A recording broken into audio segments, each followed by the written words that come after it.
The trapdoor dropped, and the rope should have snapped her neck clean.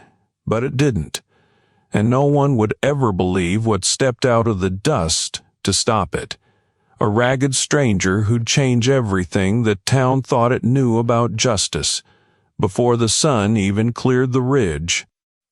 Della Voss fell 4 feet and jerked to a stop, choking, boot tips scraping air, and the crowd under the cottonwood scaffold went dead silent, waiting for the crack of a neck that never came. Nobody in Redwater Flats, in the Arizona Territory, had ever seen the man who'd done it. He was already standing at the base of the gallows when the frayed rope finally gave way above her, a knife still open in his hand, like he'd known to the minute how long tar-soaked hemp holds before it doesn't. And not one soul in that crowd of 200 looked at his sun-cracked duster and thought they were watching the most feared gunslinger in the territory walk out of a rumor and into daylight. Her name was Della Voss. It was the second week of April 1884, in the high desert country south of the Mogollon Rim, where the creeks ran silver over red rock and the grass came up green enough in spring to make grown men do ugly things for it.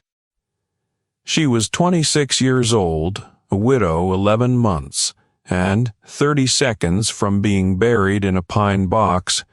Her neighbors had already nailed shut and left waiting at the base of the tree, because Redwater Flats believed she'd shot a cattle buyer in the back on a moonless night in March. And every man on that jury owed his grazing contracts to the 3 ranchers who'd sworn to it. If you're new to this fire tonight, pull up a chair, hit that subscribe button, and ring the bell, because you don't want to miss what a gunslinger does when the whole town's got the wrong woman on the rope. Tell me in the comments where you're writing in from this evening. Now, let's go back to the beginning, to the winter that took everything from Della Voss before the town ever got the chance to finish the job. It is worth saying plainly, before we go further, that Redwater Flats was not an unusual town, and that is precisely what makes this story worth telling. It had a mercantile, a bank, a church with a leaning steeple, and a saloon that did more business on Sunday than the church did, and it had, like most towns built on grass and water in that country, a handful of men who had gotten there first and intended to keep what that accident of timing had handed them. Nobody rides into a town like that expecting to find a conspiracy. They expect dust and heat and the ordinary friction of people scraping a living out of hard ground. What they do not expect is that the ordinary friction can be sharpened, patiently, over years, into something with an edge sharp enough to kill a woman who never did anything worse than inherit a piece of land 3 men wanted more than they wanted to be honest. She had married Amos Voss in the spring of 1880 in a Presbyterian church in Prescott with sawdust still on the floorboards, and she had loved him the plain, unglamorous way you love a man who works from can see to can't. Amos had staked a claim along Sweetwater Creek 2 years before that, 160 acres of scrub and rock that nobody else had wanted until the year the rains came heavy and the creek ran full for the first time in a decade. And the grass, on either bank, turned into the kind of graze that fattened cattle in half the time of the dry range further south. He used to tell her in the early years that they'd gotten lucky twice, once with the land and once with each other, and she had believed him both times, because there was nothing in Amos Voss dishonest enough to make her doubt it. Amos had died of a fever the winter before this story starts, coughing into a rag in a cabin too far from any doctor worth the name, and Della had buried him herself because the ground was too frozen for anyone to come dig it with her. Breaking the topsoil with a pickaxe by lantern light, for the better part of 2 days, while her breath hung in front of her like smoke. She'd stayed on the claim alone through that whole hard winter milking the one cow that hadn't died, splitting her own wood, carrying a shotgun to the outhouse because coyotes had gotten bold with a man no longer around to shoot at them. There were nights that winter she'd sat up with the shotgun across her knees, and the wind working the eaves of the cabin like something trying to get in, and she had thought, more than once, about giving up the claim. She hadn't. She told herself it was stubbornness. It was closer to the truth to say that Sweetwater Creek was the only thing left of the life she and Amos had built, and she was not yet ready to let 3 ranchers, or a hard winter, decide she didn't deserve to keep it. She was not delicate. She had rope burn calluses same as any man who worked a rope, and eyes the color of creek water and shadow, and a way of tucking a loose strand of dark hair behind her ear when she was thinking hard about something she hadn't decided yet whether to say out loud. He wore her late husband's canvas coat through the cold months because it was warmer than anything she owned herself, and she had learned, out of necessity rather than any natural gift for it, how to shoe a horse and mend a fence line and read the sky for the kind of storm that could take a roof if you didn't brace for it. The men of Redwater Flats had noticed all of it, the calluses and the eyes and the quiet, competent way she carried herself through a life that would have broken plenty of people twice her size, and some of them had noticed for reasons that had nothing to do with kindness and everything to do with what a woman like that, alone, with good water and no one to defend her, represented to men who measured a person's worth, mostly in acres. Her days in that final winter, and the spring that followed, had a rhythm to them that outsiders might have mistaken for loneliness, but which Della herself had come to think of as a kind of peace hard-won and entirely her own. She rose before the sun to milk the cow and turn the horses out, ate a plain breakfast standing at the stove, because sitting down to eat alone at a table built for 2 felt like a wound she didn't need to press on daily, breaking only at midday to eat again and check the sky. She rode into Redwater Flats on Saturdays for supplies and news, trading eggs and butter at the mercantile for coffee and flour and the occasional bolt of cloth, and Hiram Doss had always treated her with a plain courtesy that cost him nothing and meant more to her than he likely understood, in a town where plenty of other men measured every kindness against what it might buy them later. She had, in the year since Amos died, turned down 2 informal offers of marriage from men who framed the proposal as a mercy to a woman alone, and both times she had declined so evenly and directly that neither man quite worked up the nerve to raise the subject twice, which was, in its own way, exactly the kind of quiet strength that made her precisely the wrong target for men who preferred their victims frightened and pliable. Chief among those men was Silas Pruitt, who ran 11,000 head across 3 valleys and had wanted Sweetwater Creek for 4 years, ever since the water proved good and the grass proved better. Pruitt was not a cruel man in the way that shows on a face. He smiled easily, tipped his hat to ladies on the boardwalk, put money in the collection plate on Sundays loud enough that everyone heard the coin hit 10. He had come into the territory 11 years back with 60 head of cattle and a line of credit he'd talked to Santa Fe Bank into extending on nothing but confidence, and he had built that 60 head into 11,000 through a mixture of genuine hard work. For arriving at the exact moment, a smaller outfit's luck ran out and offering just enough money to make refusal look like foolishness. He had bought out 4 neighboring claims that way in 9 years, each time telling himself, and anyone who asked, that he was doing the seller a kindness by taking a bad situation off their hands. But He had built his herd the way certain men build everything, by finding the soft places in other men's fences and pushing until something gave, and he had decided. Sweetwater Creek sat at the low end of his range, and every dry summer for 4 years running he had watched his own herds thin out on grass gone brittle by August, while Della's 160 acres stayed green on water he did not control, and the arithmetic of that had eaten at him worse than any single insult could have.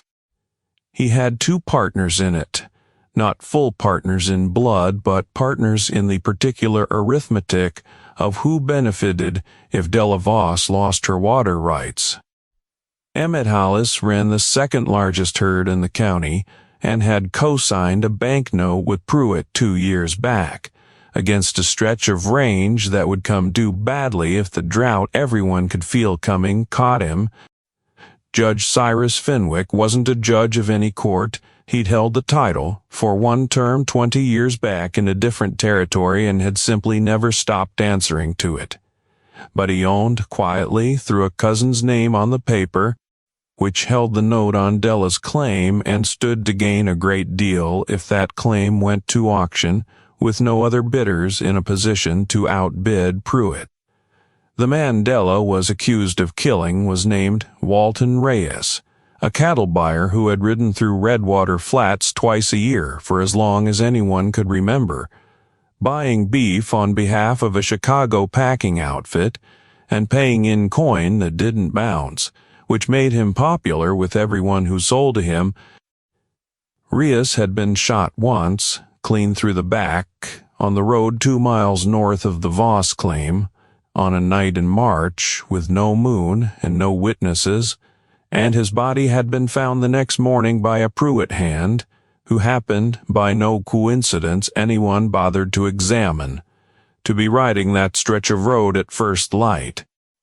The sheriff of Redwater Flats, heavy-set man named Otis Beale, who owed his badge and his back pay both to money that ultimately traced to Silas Pruitt's account at the trust bank, had ridden out to the Voss place within the hour, found a spent cartridge in Della's dooryard that matched the caliber that killed Reyes, and arrested her before noon. Moving with a speed that struck at least 2 of his own deputies, as unusual for a man who ordinarily let paperwork sit for a week before he got around to it, Della had told him the truth. Reyes had come by her place 2 days before he died, offering to buy her water rights on Pruitt's behalf at a price so low it amounted to an insult, and she had refused him flat and told him to get off her land, and she had not seen him again before word came he was dead. The cartridge in her dooryard could have come from anyone's rifle, she'd argued. Half the county carried the same caliber, and she had been alone in her cabin the night of the killing with no one to swear to it, because that was the whole condition of being a widow with no family within 400 miles. Beale listened to all of it with the particular patience of a man who has already decided the shape of the story he intends to tell. He asked her no follow-up questions, made no effort to ride out and check whether anyone else's tracks crossed that stretch of road, and did not so much as glance twice at the convenient timing of the hand who'd found the body. He simply nodded once and locked her in the one-room jail behind the Mercantile to wait for a circuit judge who, everyone in town understood without saying it aloud, was not going to arrive before Pruitt's people got tired of waiting. Word of the arrest reached the county's few honest men slowly, the way it does when the people spreading news have an interest in how the story gets told. A neighboring rancher named Josiah Rourke, no relation as it happened to the stranger this story turns on, a coincidence of names that meant nothing to anyone at the time, rode into town 3 days after Della was locked up and tried to speak on her behalf. Having known Amos Voss for a decade and never once believed his widow capable of shooting a man in the back, Pruitt's foreman met him at the edge of the saloon and suggested, in the mild, reasonable way threats get delivered in small towns, that Josiah's own note at the trust bank might come up for review sooner than expected if he kept talking. Josiah went home and said nothing further in public, which was not cowardice so much as arithmetic. A man can't help a widow from inside a foreclosed ranch, but it left Della with exactly no one in that jail cell willing to speak for her out loud. They got tired of waiting in 11 days. A crowd gathered outside that jail on a Tuesday evening, calling itself concerned citizens, led quietly enough that Pruitt himself never had to raise his own voice above the others, and Sheriff Beale discovered he had urgent business elsewhere that made it impossible for him to stop what happened next. They took Della out through the back, put her on a wagon, and drove her to the cottonwood at the east edge of town where 3 other men had been hanged. In the town's short history, all 3 of the men, everyone agreed, had it coming, which made the tree itself a kind of civic monument nobody thought too hard about until it was a woman's neck they meant to put through the loop. Ward went round Redwater Flats faster than any rider could have carried it on purpose, the way bad news travels through a small town like water finding every low place in the ground. By midnight, there were men building the scaffold platform by lantern light under Pruitt's foreman's direction, hammering green pine into a structure sturdy enough to hold, and by the small hours a hangman had been sent for from the next county. A quiet professional named Garrett Cole, who asked no questions about the particulars of a case so long as his fee was paid in advance, which it was generously out of Pruitt's own pocket, disguised as a contribution from concerned citizens. Cole strung the rope himself sometime after 2 in the morning, tarred fresh that same week to keep the fiber from drying brittle in the desert air, coiled it, and hung it to test the give. And if he noticed anything wrong with it in the dark, he said nothing, because by the time Rourke came to finish his work on that rope, Cole had long since gone back to his boarding-house room to sleep before the job he'd been paid to do at dawn. By the time the sky started going gray toward dawn on Wednesday morning, near 200 people had gathered under that tree to watch a widow hang for a killing that 3 men had arranged for reasons that had nothing to do with justice. Nobody had noticed the stranger ride in the night before, because he hadn't ridden in loud.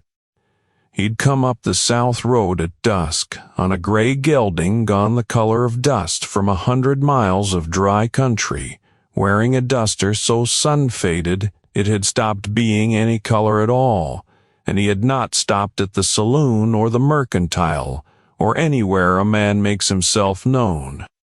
He had made camp a half-mile out of town in a stand of juniper where a man could watch the road and not be watched back, and he had sat there most of the night with a fire so small it barely deserved the name, cleaning a colt that had clearly been cleaned 1,000 times before by someone who understood a gun the way most men understand their own hands.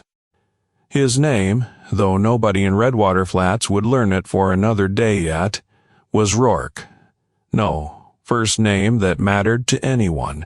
No last name on any wanted poster, because the men who might have put him on one tended not to survive the conversation. Men who knew the name at all, and there were not many left who did and lived to discuss it, called him the quietest kind of dangerous, the kind that doesn't announce itself with a fast draw in a saloon but with a body found later, cleanly, and a debt somewhere settled. He had come up the hard way in a manner nobody in Redwater Flats would ever learn the details of, having spent his boyhood on a failed homestead in Kansas that a railroad's lawyers had taken through paper rather than force a lesson in how easily the law could be turned into a weapon. He had ridden with the cavalry for a stretch in his 20s, then against certain outfits that called themselves law and weren't, in 3 different territories, until the work found him rather than the other way around, men in trouble or men who'd wronged someone too poor or too powerless to answer for it. passing his name along in low voices the way you'd pass along the name of a good doctor in a town with no hospital. He took no pay from the people he helped as a rule, which was the detail that made lawmen distrust him more than any killing ever had, because a man who can't be bought is a great deal harder to predict than one who can. Rourke had ridden into that country for reasons that had nothing at first to do with Della Voss. He'd been tracking a man named Cole Ratchet, a Chicago-bought enforcer, who did the uglier work for men like Pruitt, when uglier work needed doing quietly, on account of a debt 3 states old that Rourke intended to collect in person. Debt owed not in money, but in the life of a rancher's family in Colorado, that Ratchet had helped burn out 2 winters back on behalf of a different employer with the same appetite for other people's land. He had heard the way a man who listens more than he talks always hears things that Ratchet had ridden through Redwater Flats not 2 weeks before, and that a cattle buyer had turned up dead on a dark road shortly after, and that a widow was sitting in a jail cell for it with a story that didn't sit right in the mouths of the men telling it at the saloon. He had stopped at a trading post 40 miles east and heard the same story twice more, each telling a little more certain of Della's guilt than the last, in the particular way a lie hardens the more it's repeated by people who never witness the thing themselves. Rourke had a rule, one of only a handful he kept without exception, which was that he did not ride into a hanging he could stop and pretend it wasn't his business. He had broken that rule exactly never, and he was not inclined to start over a woman he'd never met on a piece of ground he'd only just arrived on. So he had gone up to that scaffold in the small hours before dawn, alone, while Redwater Flats slept the sleep of a town that had convinced itself it was doing something righteous, moving through the dark with the particular quiet of a man who had spent a great many nights not wanting to be heard. He had climbed the ladder to the platform where the rope hung ready, the wood still smelling of fresh-cut pine and the hammering that had built it, and he had drawn his knife and cut 3/4 through the fibers, high up where the fray would be hidden by the coil and the knot, low enough down that the last 1/4 inch of hemp would hold a woman's weight standing still, but not the sudden drop and jerk of a hanging. It was not subtle work, and it was not safe work. Any man walking the platform that night to check the rope, as the hangman surely would in the gray hour before the crowd arrived, might have found the cut and raised the alarm, and Rourke would have had to finish the job a louder way. But no one checked closely. Men rarely do check the things they've already decided are certain. And Garrett Cole, satisfied with his own knotwork from hours before, had no reason to imagine anyone else had touched that rope since. At sunrise, the crowd assembled the way crowds do for a hanging, some of them solemn about it, and most of them merely curious, the way people are curious about any spectacle that isn't happening to them. Silas Pruitt stood near the front with his hat in his hands in a fine performance of regret, Emmett Hollis beside him nodding along to whatever quiet words passed between them, and Judge Fenwick, no judge at all, just a man who liked being called one. Sheriff Otis Beale read the charges in a flat voice that suggested he'd rather be anywhere else, and intended to do nothing about it regardless, and Della Voss stood on the platform with her wrists bound in front of her and her chin up, refusing to give Silas Pruitt the satisfaction of watching her break before the rope did whatever it was going to do. She had spent the last 11 days deciding she would not beg, not because she wasn't afraid, she was more afraid than she had words for, but because begging had never once in her life gotten her anything worth having, and she was not going to start with an audience of 200 people who'd already made up their minds. The trapdoor released on Beale's signal and Della fell, and the crowd made the collective sound a crowd makes at the exact center of a thing they can't take back. And then the rope did not do what a rope is supposed to do. It caught, jerked, and she dropped hard against it, choking, her boots 6 inches off the dirt, alive in a way that took the whole gathering a long 2 or 3 seconds to understand as wrong. And in those 2 or 3 seconds before Beale could even reach for the trapdoor lever to try again, a man nobody had marked in the crowd was already moving, up through the press of bodies at a dead run, vaulting the low rail at the base of the scaffold, a knife already open in his hand from cutting it half through the night before. And he finished the cut in one motion as he reached her, catching her by the waist as the frayed rope parted entirely, and she came down into his arms instead of the noose, finishing its work. The crowd didn't know what it was looking at. Not yet. They saw a dust-worn drifter in a sun-faded duster, holding a gasping, half-strangled woman against his chest, a knife still bare in his other hand, standing at the foot of a gallows he had no business anywhere near. Sheriff Beale found his voice first, hand dropping toward his own revolver, shouting for the man to stand off, and it was in the particular way Rourke turned toward that shout unhurried, his eyes doing a slow accounting of exactly where every armed man in that crowd was standing. The knife already gone somewhere into his coat, and his gun hand, loose and easy at his side, that the first ripple of understanding went through the older men present. The ones who'd fought in the war, were ridden with rough outfits in rougher years, and had learned to recognize a particular kind of stillness in another man's shoulders. An old drover named Tom Cassidy, who'd once seen a man just like this one end a range war in Colorado without ever raising his voice, went pale as creek-bottom clay and said, low, to the man beside him that he believed they had just watched the most dangerous gunman left alive in the territory cut a rope in front of 200 witnesses. And that whatever came next in Redwater Flats was not going to go the way Silas Pruitt had planned it. Stay with me here, because what Rourke did in the next several minutes on that scaffold, and, more than that, what he uncovered in the days after, about who had actually put a bullet in Walton Reyes and why, is the reason this story is still being told in that country decades later.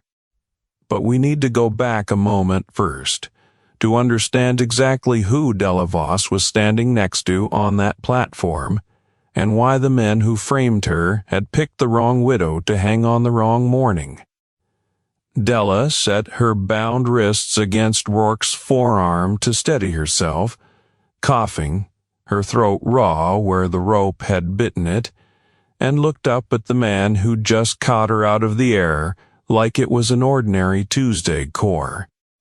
He was younger than she'd expected up close, though not young, somewhere past 30, with a weathered squint from years of sun and a jaw that hadn't been shaved in longer than was polite, and eyes that were doing 3 things at once, and reading the crowd for the first man who might decide bravery was worth the risk.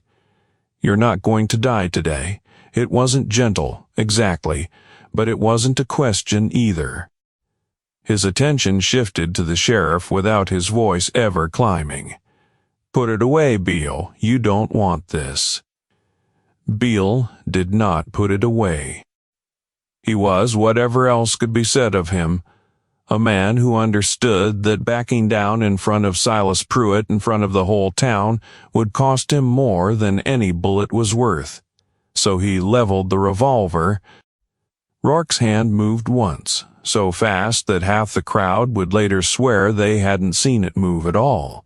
Only its result, Beale's revolver spinning out of his grip into the dirt, and Beale himself sitting down hard on the scaffold boards with a wrist that would not close around anything for a week, and Rourke's own Colt back in its holster before anyone present could say for certain it had ever left it.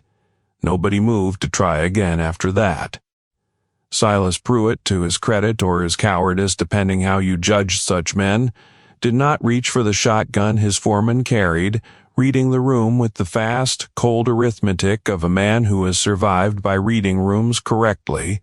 This was not a fight his side would win in the next 5 seconds. And living to fight it a different way was worth more than pride. She was tried. Pruitt kept his voice reasonable, pitched for the crowd, the voice of a wronged and patient man. Convicted fair, by a jury of this town, for the murder of Walton Reyes. Whoever you are, mister, you've got no standing here. Convicted on a cartridge any man in this county could have dropped in her yard. Rourke didn't raise his voice to match Pruitt's performance. He let the quiet do the work instead. By a sheriff who takes his pay from your bank, in front of a jury that grazes cattle on your paper. He looked around at the crowd, unhurried, the way a man looks around a room he intends to be in for a while. Anybody here actually see this woman pull a trigger? Nobody answered, because nobody had. The whole case against Della Voss had been built out of a cartridge and a motive, and the unspoken understanding that a woman alone with no one to speak for her made a convenient shape to pour a murder into, and not one witness in that crowd had ever claimed to see the killing itself, only to have heard, second-hand and third-hand, that it must have been her. A few men near the back began drifting away from the scaffold rail without quite meeting Pruitt's eye. The particular retreat of people who have just realized they were standing closer to an ugly thing than they meant to. Somewhere behind the crowd, a woman's voice, low, said that she'd thought all along the whole business smelled wrong. The kind of comment that costs nothing to make once the danger of saying it out loud earlier has already passed, and Della, still catching her breath against Rourke's arm, found she had no anger left over for that particular brand of cowardice. There was too much else that morning demanding what little strength she had. Otis Beale, cradling his ruined wrist against his chest, made one more attempt at authority, informing Rourke in a voice gone thin with pain and humiliation that he would be charged with obstructing a lawful execution. Rourke didn't so much as look at him. "Bring the charge," he said, "and bring whatever judge you think will hear it, and we'll discuss whose signature is on that death warrant and who paid for the rope." It was the only time that whole morning his voice carried any real edge to it, and Beale, understanding exactly what was being threatened without a single word of it naming names, found he had nothing further to say on the matter of charges. Rourke cut Della's wrist bindings with the same knife that had already done the morning's real work, helped her down off the platform onto solid ground, and stood between her and the crowd with the particular ease of a man who had stood in that exact position times than he probably cared to count. "Somewhere she can sit that isn't a jail cell," was all he said to no one in particular, and it was the mercantile owner, soft-spoken widower named Hiram Doss, who had never much cared for Pruitt's arithmetic and had simply never had the standing to say so before, who stepped forward and offered his back room. They walked Della there through a crowd that parted the way water parts around a rock, nobody quite willing to test whether the stranger's patience extended to being crowded, and it was in Hiram Doss's back room, over coffee that Della's hands shook too badly to hold at first, that Rourke finally asked her to tell him everything. Not the version she'd told the sheriff, which had been aimed at a man who'd already decided not to believe her, but the whole of it, every detail she'd left out because it hadn't seemed to matter to a jury with its mind made up. She told him about Reyes's visit 2 days before his death, and the number he'd named for her water rights, low enough to be its own kind of insult, and the way he'd mentioned, almost as an aside, She told him about the note at the trust bank that was coming due in the fall, a note her husband had taken against a bad year 2 winters back, small enough that Amos had never worried over it, but large enough now, with no income but what she could scratch from 30 head of her own cattle, that missing a single payment would put the whole claim into foreclosure. She told him that Judge Fenwick's cousin held the paper on that note, and that Fenwick himself sat on the board of the trust, and that Emmett Hollis had co-signed a note of his own with Pruitt that would come due badly if this year's grass proved thin on his own range, which made Sweetwater Creek's water worth more to Hollis than almost anything else in the county. She told him, too, about the neighbor, Josiah Rourke, who had tried to speak for her and been threatened into silence, and the way that silence had felt worse in its own quiet fashion than the arrest itself.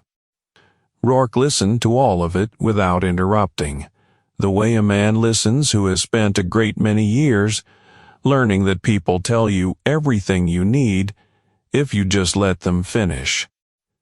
When she was done, he asked her one more question, quiet. Who benefited most of the 3? If she hanged before the circuit judge ever rode through, all of them. She wrapped both hands around the coffee cup to stop them shaking. But Pruitt most. He's wanted the creek since before Amos died. He just needed me gone to get it, and a murder charge was faster than a foreclosure. He turned that over a moment, unhurried. Then Pruitt's the one who'll make a mistake first, because he's the one in the biggest hurry. What followed over the next several days was not the kind of reckoning most men in Redwater Flats expected from a gunslinger. No march down Main Street at high noon, no saloon shootout, nothing so simple as that. Rourke understood, in the patient way of a man who had cleaned up other men's messes across 4 territories, that killing Silas Pruitt in the street would only make Della Voss a widow's accomplice in a second killing, and leave Hollis and Fenwick free to finish what Pruitt started. What she needed instead was proof, the kind that would stand up even in a courtroom bought and paid for, and proof was slower and quieter work than a gunfight, though no less dangerous for it. He started with the cartridge.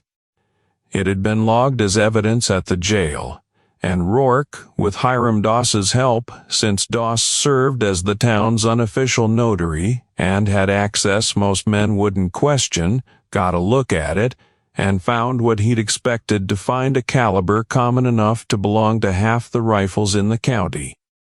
Meaning, it proved nothing on its own except that someone wanted it to look like it proved something.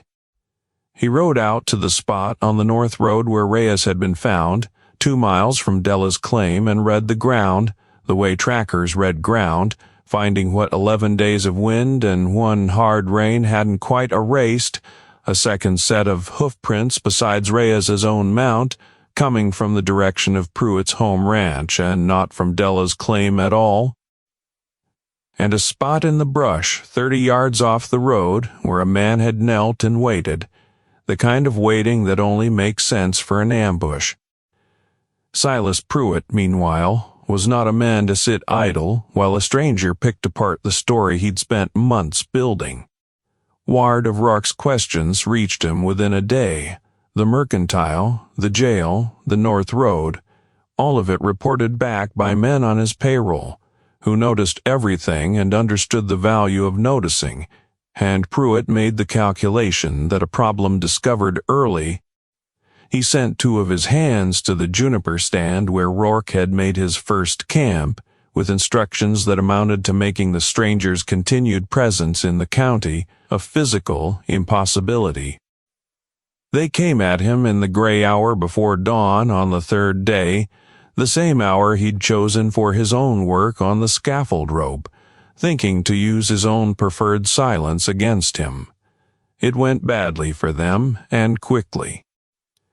Rourke had not survived as long as he had by sleeping in the same spot he'd built a fire, and the 2 men found only cold ash and a blanket laid out to look occupied from a distance, and by the time they understood the trick, Rourke was already behind them.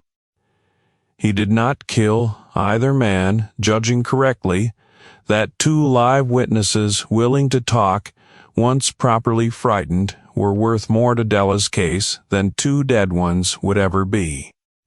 He sent them back to Pruitt on foot, having taken their horses and their guns, with a message delivered plain that whoever had ordered the attempt had just confirmed, better than any confession could, that there was something in Redwater Flats worth killing a stranger to protect. One of the two, a young hand named Petey Marsh, who'd signed on with Pruitt mostly for the wages and had no particular stomach for what he'd just been asked to do, found Hiram Doss 2 days later, and quietly admitted that Pruitt himself had given the order and had used the word permanent in describing what he wanted done. It wasn't proof enough to hang a man on, not by itself. But it told Rourke, beyond any doubt, exactly how frightened Silas Pruitt already was. And a frightened man is a man who has started making mistakes. Stay with me, because what Rourke found next, in a line shack on the edge of Pruitt's own range, from the one man who'd actually pulled the trigger on Walton Reyes, is the piece of this story that finally turned the whole thing around. He found Cole Ratchett 2 days later in that line shack where the enforcer had been keeping low since the killing, more nervous by then than he'd been in years, having heard through the same grapevine that had carried word to Pruitt that 2 of the boss's men had failed to handle a stranger and come back on foot to prove it. The conversation between them, which nobody else witnessed, and which Rourke never described in detail to anyone afterward beyond the fact that it happened and that Ratchett walked out of it alive, ended with a signed confession in Ratchett's own hand, admitting he'd shot Walton Reyes on Pruitt's order after Reyes made noise about wanting a bigger cut of the water deal than Pruitt had promised him, and that the cartridge planted in Della's dooryard had been carried there and dropped deliberately on Pruitt's instruction. It was the debt, 3 states old in the end, that made Ratchett willing to talk, Rourke reminding him, quietly, of exactly what he'd once done to a man in Nebraska who'd tried to disappear rather than settle what he owed, and letting Ratchett decide for himself which kind of trouble he preferred to be in. Ratchett decided in the end that a confession and a fast horse out of the territory beat whatever debt collection Rourke might otherwise have in mind. And Rourke, whose business had only ever been the truth of what happened to Reyes rather than Ratchett's own hide. With that confession in hand, Rourke did the one thing that actually terrified Silas Pruitt more than any gunfight could have. He took it to the territorial marshal's deputy in the next county over a man named Amos Greer who had no debts to the Redwater Flats Trust Bank. Greer read Ratchett's confession twice, asked Rourke a handful of sharp questions about how it had been obtained, and seemed satisfied enough with the answers to ride back into Redwater Flats 3 days later with federal authority behind him and a warrant for Pruitt's arrest. Did not have the nerve to obstruct, with a real marshal's deputy standing in his office. Beale himself in the end traded testimony against Pruitt's bribes for a lighter charge of his own, losing his badge, but keeping his neck, which was more mercy than most people in town believed he deserved. Emmett Hollis, faced with the same evidence and the prospect of hanging alongside Pruitt for conspiracy, gave a statement of his own within the hour that put most of the blame squarely where it belonged, and saved what little was left of his own neck, though he lost his ranch to the same banknote, troubles he'd been trying to avoid.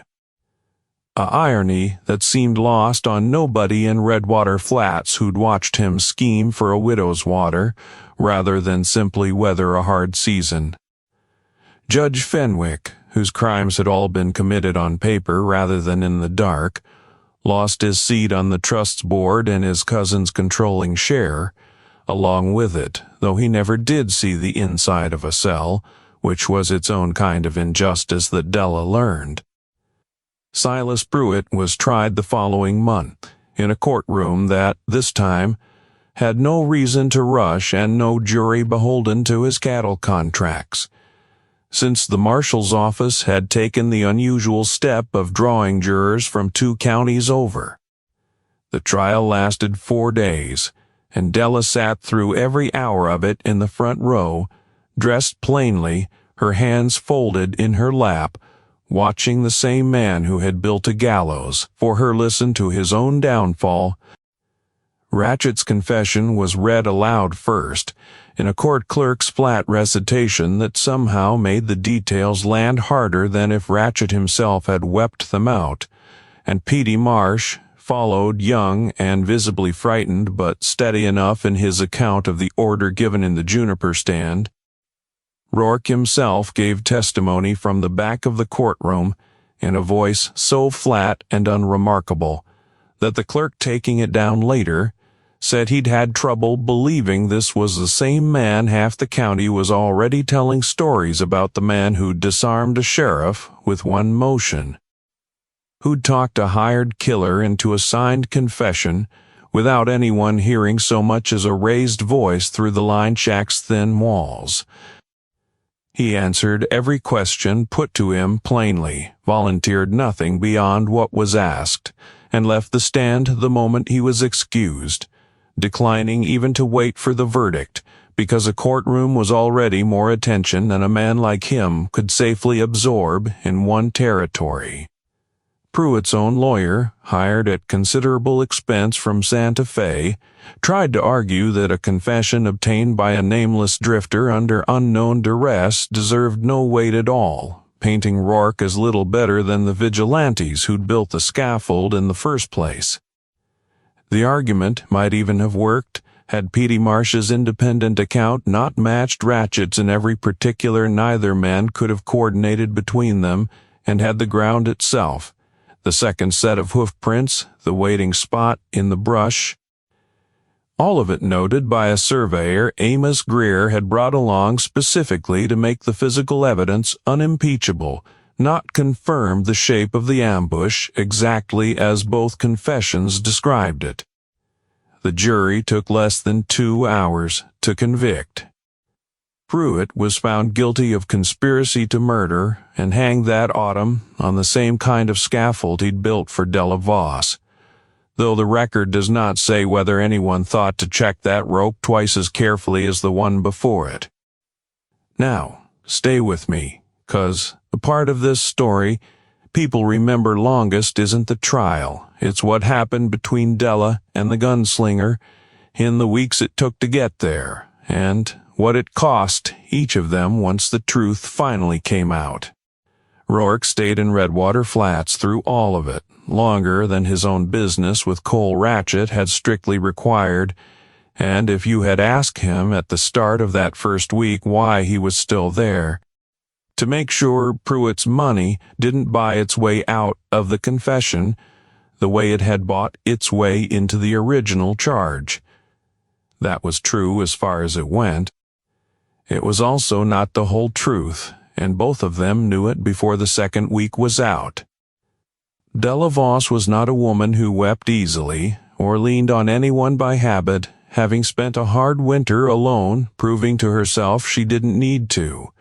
But there is a particular kind of gratitude that settles into something else entirely when the person who saved your life also happens to sit across a supper table from you every evening asking careful questions about your cattle and your creek, and eventually about your husband, in a voice that meant he wanted to understand the shape of the woman in front of him, and not just the crime she'd been accused of.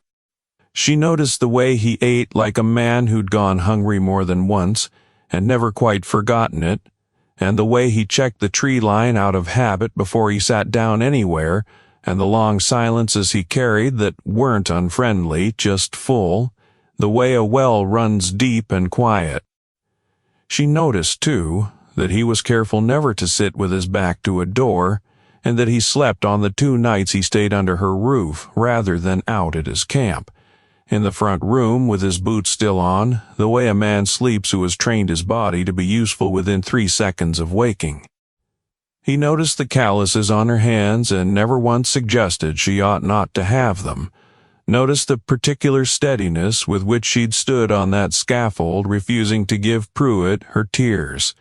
Noticed that she asked him harder questions than most people dared. Neither of them said much about any of it out loud.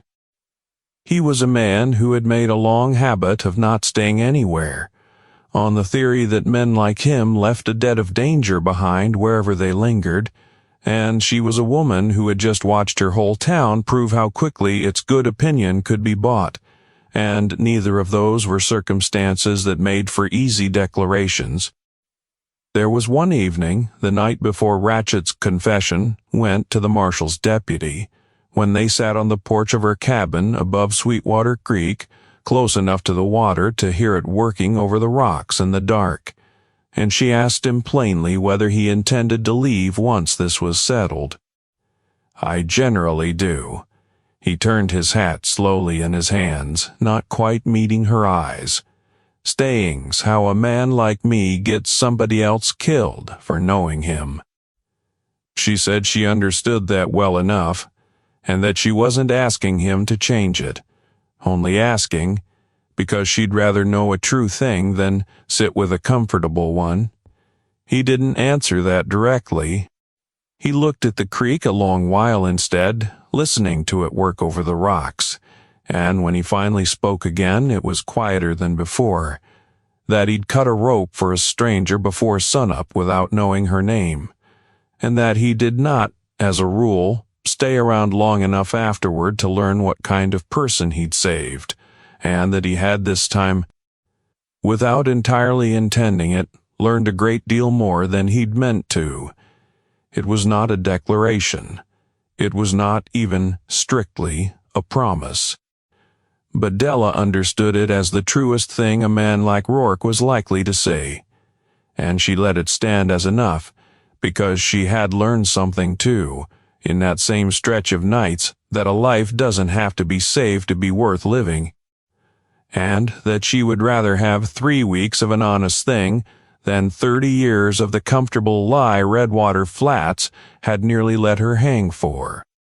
They did not speak of it again after that night, not in so many words, but something in how they sat together afterward had changed its shape. The careful distance between 2 chairs on a porch closing by an inch, that neither of them commented on and neither of them closed back up. He left the morning after Pruitt's arrest was made official before the trial, because his testimony wasn't needed once Ratchet's signed confession and Marcia's statement were on record, and because staying through a trial meant staying visible in a courtroom, and visible was the one thing a man like Rourke could not afford to be for long. Della walked him out to the gray gelding in the gray early light, the same color of morning the hanging had nearly happened in, and neither of them made a show of the goodbye. He checked the cinch out of habit, not because it needed checking. Free and clear, once the note's settled, Fenwick's cousin won't dare call it in with the federal marshal's eye still on this county. She said she knew that already, and that she'd rather have talked about something other than the creek this last morning of all mornings. He almost smiled at that, the closest she'd seen him come to it in 3 weeks. "I'll hear about you." Man like me hears things. He swung up into the saddle, looking down at her a moment longer than the moment strictly required. "If the water ever runs thin, or somebody else decides your fences look soft, I'll hear it." It wasn't a promise of return, not in so many words. But Della understood, watching him ride out the same south road he'd come in on, that some men give you everything they're capable of giving, and that what Rourke had just given her was the truest kind of vow a man like him knew how to make. She stood at the fence line until the dust from the gray gelding settled back into the road, and there was nothing left of him but the direction he'd gone, and she found somewhat to her own surprise that she was not crying. She never saw him again, not in the way of a reunion you could point to on a calendar, though there were, in later years, small unexplained things that reached her, the way news reaches a place too far off the main roads to get it firsthand. When asked that he'd heard the water on Sweetwater Creek still ran clean and nobody troubled the widow who held it, a rumor 2 counties over of a range war that ended sudden and strange before it properly started, the kind of story that traveled with no name attached to it, but a shape she'd come to recognize all the same. She never went looking for him. She understood by then that a man like Rourke wasn't the kind of thing you went looking for. He was the kind of thing that found you, exactly once when you needed him most, and asked for nothing back. Della rebuilt the herd her husband had started, adding to it slowly and carefully over the years that followed, and she kept Sweetwater Creek clear and green long after Silas Pruitt's name had become the kind of thing older men in Redwater Flats only mentioned in low voices. She married no one else, not out of grief exactly, and not because no one asked. 2 decent men did, over the years, and she considered both of them honestly before saying no, but because she had decided on that porch above the creek what kind of honesty she was willing to settle for, and she never found reason to settle for less than that again. She raised a niece who came to live with her after a fever took the girl's own parents, and taught her to shoe a horse and read the sky, and never, under any circumstance, let a man's smile substitute for his ledger. And it was that niece, grown old herself by the time this account was finally written down, who remembered her aunt telling the story by the fire more times than she could count. Della always ended it the same way, with the same plain moral she'd earned the hard way, on a scaffold at dawn, that the men who build their lives on other people's fences being soft will eventually meet somebody whose fence isn't soft at all, and that justice, when it finally comes, rarely announces itself loudly beforehand. It doesn't ride into town with trumpets or warnings. It simply arrives quiet in a duster, gone the color of dust, at the base of the gallows, with a knife already half through the rope, and by the time anyone understands what they're looking at, if this story found you tonight, you know exactly what to do. Hit that like button, subscribe if you haven't yet, and tell somebody who loves a nameless gunslinger story to come sit by this fire with you. There are more of these waiting, more widows, and more quiet strangers, and more mornings where the rope doesn't do what everybody expected it to do. Stay close. We'll ride again soon.